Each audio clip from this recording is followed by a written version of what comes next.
په پاکستان باندې دغسې خلک مسلط دي دا د امریکې ساتلي شوي اسونه دي دا کرپشن کینګ دي دا کرپشن کوین دي دا د لیډرانو په نوم ډیلران دي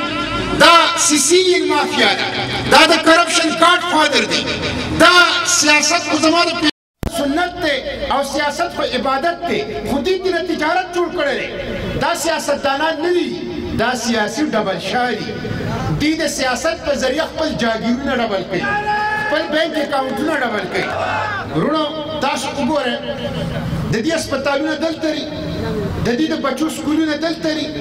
د دې کارخانې د دې بینک پیسې دلته دي دا هر څه په یورپ او امریکا کې دي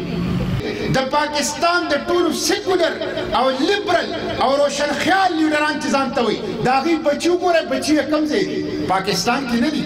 زما په سکولونو کې سبق نه وایي زما په کالجونو کې سبق نه وایي زما په هسپتالونو کې علاج نه کوي نو دا د کومې غاړې پاکستانیان شو دا پاکستانیان نه دي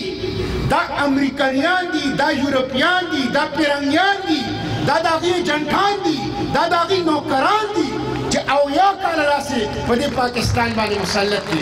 جماعت اسلامي د دې لپاره سیاست کوي چې د پیرنګي د ایجنټانو نه او چا چې د پیرنګي بوټان پالش کړي دي د پیرنګي اسونه لامبولي دي د هغې نه د پښتنو د پاکستان حکومت والو د دې لپاره موږ سیاست ته راوتي